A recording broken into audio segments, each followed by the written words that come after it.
Update. Dad wants to do a memorial for my sister at my wedding, but I'd rather she wasn't mentioned. Original post. I know the title sounds bad. I was hoping people might be able to assess this objectively and give suggestions, especially if they've been at weddings with memorials before. Unfortunately for me, this is a trickier situation than I'd like because of who my sister was. I'm changing small details to make it harder to identify this situation if anyone I know happens across it. My younger sister passed away last year. She was an adult but young, and it was sudden. I don't want to go into too much detail, but she made some bad choices that contributed to her short life. She was also not well mentally. She had an extremely tumultuous relationship with my mom and me. Some ups, but mostly very nasty downs, especially during years when we tried to save her from herself. On the other hand, my dad was often idealized by her, and they had a better relationship. My fiancé did not have a good relationship with her either. Her final years and death were traumatic for our whole family. It's especially impacted my dad. Since she passed, my dad has made a point of eulogizing her at every family event we've had to remember her and make sure she was present. It's always been difficult for both my mom and me because I have a lot of intense, difficult emotions surrounding her and her passing. I always cry for hours, and I end up feeling downhearted and out of sorts for days after each one of these surprise memorial events. My dad will be the officiant at our wedding. It's very soon. I only recently learned that he plans to memorialize her during the ceremony and in his toast. I really don't want him to do this, but he's extremely resistant because he doesn't want to pretend like she was never here. I will admit that it is childish for me to feel bitter about someone who is no longer here, but growing up, I had a lot of events hijacked by her causing some incident, and now it feels like it's happening again, even when she's passed. If we had a better relationship, I might have been more okay with taking a moment to remember her, but my dad tends to lionize her and has a selective memory where he's forgotten everything bad. He was shocked when I said I wasn't comfortable with her being mentioned in a speech.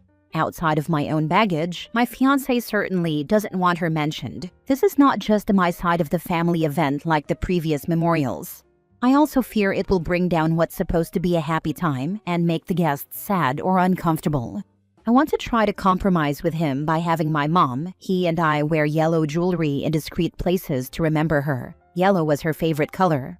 But I'm not sure if he'd be okay with this because it's too secret.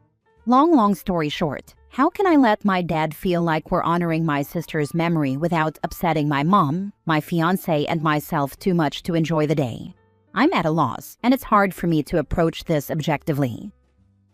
Now for the top comments before reading the update. Respectfully, can you speak to him about how him mentioning her may be how he deals with his grief, but it's not how you're managing it? That he doesn't need to make his grief center stage? Can you also ask him maybe not to officiate? Then at least it's not in your ceremony. It's a delicate situation, but it is you and your fiancé's day, so you need to have it your way. My mother and I have both tried to talk about how we process grief differently, especially given how difficult our relationships with my sister were. That's part of why I wasn't expecting him to do this at this event, because he did it for my birthday, and I had to talk about how hard that was. Unfortunately, I guess I didn't make the impression that I thought I did. I don't want to ask him to step down as the officiant, because I think that would really hurt him and cause more problems than just letting this happen. I just hope I can find some compromise that allows him to feel like he's not forgetting about his other daughter, without making me too depressed to be a good wife to my fiancé or hostess to my guests. It really messes with me when I think about her death too much. If your father can't find a level of pure joy and respect for you on your wedding day, he should not be officiating. Also, it is not just a day for you and your family, it is your husband-to-be's day as well. Don't allow him to continue her funeral at your wedding. Absolutely, it would be horrible for my fiancé. I can't let that happen. Just sucks to be in this situation, but I'll figure something out. Thanks to you and the others giving a reality check. May I ask how soon is very soon? I'm thinking it may be best to get another officiant despite the fact it would add more work to your plate last minute. You deserve to have the day you want, and for all of the focus to be on you and your fiancé. Unfortunately, it's a matter of days. That's why I haven't just said he shouldn't officiate. Finding someone else this soon would be a bear. And the emotional turmoil of saying he can't officiate would, I think, make things even worse than letting him do the memorial speeches for a variety of reasons. He's also shown that he will just kind of do things to memorialize her, even when he's not in an official position, so I think that wouldn't really stop him if he were determined. That's why I'm hoping that I can find a compromise that's less obtrusive, so he doesn't feel guilty without literally calling everyone's attention to my sister's death. Edit. I need to go to bed, so I won't be replying further, but I wanted to thank the people who offered condolences and advice, and also those who were rightfully saying, "Girl, what are you thinking?" when I said maybe I should just let him do it. I've gotten a lot of great ideas for other ways of remembering people, not just my sister, and ways to handle it if my dad tries anyway. I'm having a serious discussion with him tomorrow, and if I get any hint that he's going to ignore my fiancés and my wishes, then we'll find another efficient. Wish I'd been smart enough to fully settle this issue months ago, instead of days from the wedding, but lesson learned about clear communication there. Thanks again. Now for the update. I received a number of requests for an update to this, so here we are. It's a good update, thankfully. I spoke with my dad the morning after making the post. I tried to emphasize that mentioning my sister's passing in detail at the wedding would be very difficult emotionally for my mother and me, would take away from my fiancé's, now husband's, day, and would probably make the guests uncomfortable or saddened. He said he was resistant at first because he's been so afraid of my sister's memory fading away, but that ultimately he understood my concerns. He still wanted her present in some way that wouldn't take away from our day. I offered suggestions that people gave for ways to have her memory present. We decided to have a seat reserved for past loved ones at the ceremony and an empty seat with a name tag for her at the wedding party's table during the reception dinner. My dad was the officiant as originally planned, and he gave a beautiful speech at the ceremony and a heartfelt toast that was focused on the joy of the day instead of the sadness of the past. As far as I'm aware, everyone at the wedding had a wonderful time, and the only tears shed were happy ones. I know that there were multiple commenters who said my dad should be replaced as the officiant no matter what, but I'm glad I didn't do that. After the wedding was over, he gave me a big hug, crying because it meant so much to him that we trusted him to do the ceremony and how happy it made him to be such a big part of the wedding. It meant a lot to my husband and me too. Moral of the story: sometimes it takes a few tries to get it right, but honest and heartfelt communication between everyone involved won the day here. Thanks again to everyone who left advice, comfort, well wishes, and grandma hugs. I did not at all anticipate the interest in my post, but I'm grateful for everyone's comments, even if I ran out of time to reply to everyone. In the end, it was a perfect wedding, and I couldn't be happier with how it turned out. I'm glad they found the right way to frame it without minimizing his grief. Respectfully, the wedding day should not focus on her late sister. We love to see a good update. I remember an AITA post where a woman wrote about how she wanted her eldest daughter, who had died as a child, to be mentioned at her younger daughter's wedding, and the younger daughter flipped out. She said her entire life had been overshadowed by the death of her sister and she just wanted one day to be about her. I'd bet money that mother and daughter are no contact now. The golden child does not actually need to still be present. In many ways, it is much easier to make a deceased child into a saint, since the parents don't need to deal with a real person. I was at a wedding where the father of the bride used his speech to memorialize her late brother. It was incredibly uncomfortable. Instead of celebrating his daughter, the moment became all about the son who had passed. Guests couldn't stop whispering afterwards about how it felt like he was the favorite, and the whole thing turned what could have been a touching tribute into something sad and awkward, leaving people feeling sorry for the bride.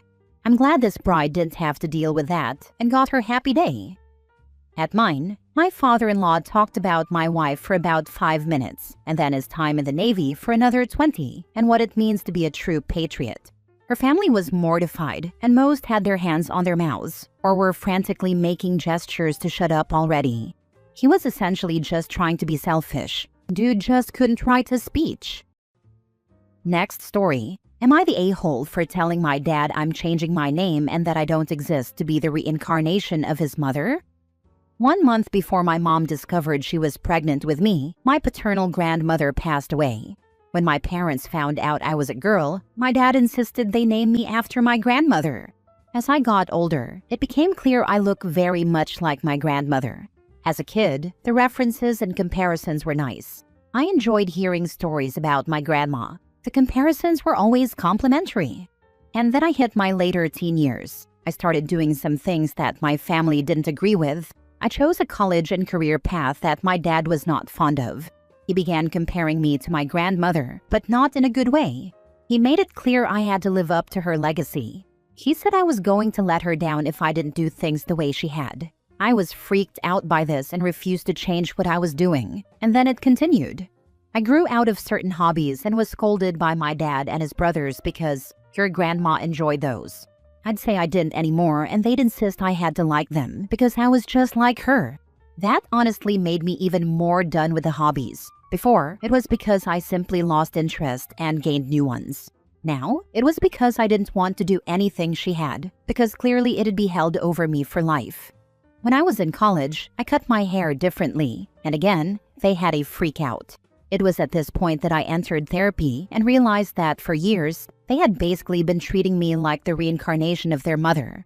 My dad had warped my entire identity to match his mother's. I started questioning if I really liked certain things, if my dad really loved me for me.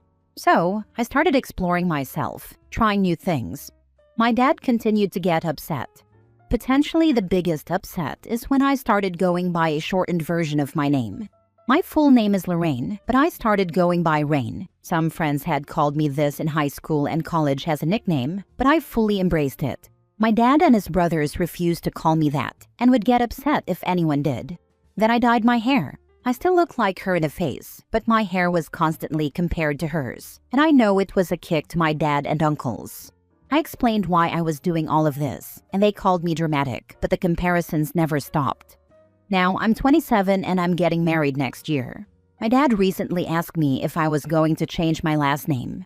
I said yes. He begged me to keep it, because even though I go by Rain now, my full legal name is the exact same as my grandmother's. I said I wanted to have the same last name as my husband and any future children we share. I also told him I was using this as an excuse to change my first name legally to Rain. I'll keep my middle name, which again, I share with my grandmother. My dad was very upset and told me I was being spiteful. I said I'm not being spiteful. I'm trying to reclaim my own identity. I pointed out to him that I don't exist to be the reincarnation of his mother, and that maybe if he hadn't pushed the identity so hard on me, I wouldn't feel like I have to do this. He got even more upset and said maybe one day I'll understand how it feels when he's dead. He hasn't spoken to me in a few days, and my mom says I hurt his feelings. She feels like I shouldn't have told him I was changing my first name legally, and I shouldn't have said all of what I did. My fiancé is on my side, so I don't know what to think. Am I the a-hole? Not the a-hole. Your father and uncles turned you into a walking memorial for your grandmother instead of treating you like your own person.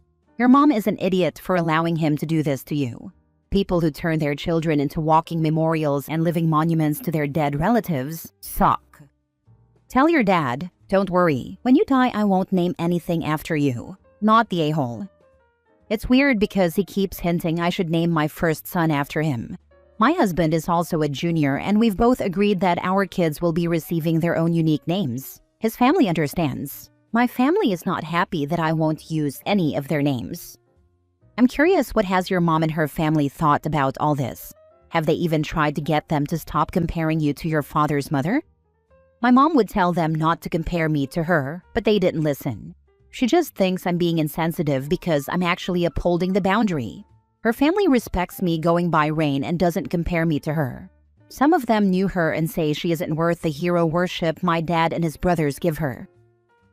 Last story. Am I the a-hole for refusing to let my sister's family stay in my house? I, 25 female, bought my first house last year, after years of saving, budgeting carefully, and working 2 jobs to make it happen. It's nothing fancy, just a small 1-bedroom with a tiny living area. But it's mine, and I'm incredibly proud of it. Owning my own place has been one of my biggest goals, and finally achieving it felt like a huge step toward independence and stability. I'm single, child-free, and honestly not planning on starting a family anytime soon. Right now, I just want to focus on myself, traveling, enjoying my hobbies, and building the life I've worked so hard for.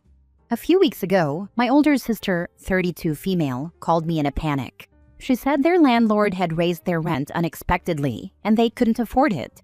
She asked if she, her husband, and their 2 kids could stay with me just for a week or 2 until they found a new place. I love my sister and my nieces, but my house is really small. It barely fits me comfortably, let alone 4 more people. I explained that I simply don't have the space or resources to host them. She didn't take it well. She accused me of being selfish and heartless, saying I should at least do it for the kids. I told her I understood their situation and wanted to help in another way. I offered to lend her money for their rental deposit, with a clear agreement about repayment. But she refused the offer, saying I was choosing money over family. Then she started guilt-tripping me, reminding me how she used to take care of me when I was younger, and that I owe her for that. Now I feel torn. I do feel bad for her and the kids, but I also value my privacy and peace. I finally have a home that's truly mine, and I don't think I should be pressured into giving it up, even temporarily. Am I the a-hole for not letting my sister's family stay at my place? Not the a-hole. Getting them out once they moved in might be a task. You offered them an alternative and they refused. Exactly my concern. I knew once they moved in, it would be hard to ask them to leave. Yeah, why would they leave if they have the option to stay with you rent-free? Basically, you have a house and she wants to make it hers because she thinks she deserves it more than you. Because it's not fair that the younger sibling can buy a house, but she can't. Not the a-hole. You offered a solution and she refused. End of story. Their emergency isn't yours to solve. I didn't really know what else I could offer them, just not staying in my house. Obviously, not the a-hole. Having boundaries doesn't make someone an a-hole. Plus, your house is clearly too small for that many people, even for just a week or 2.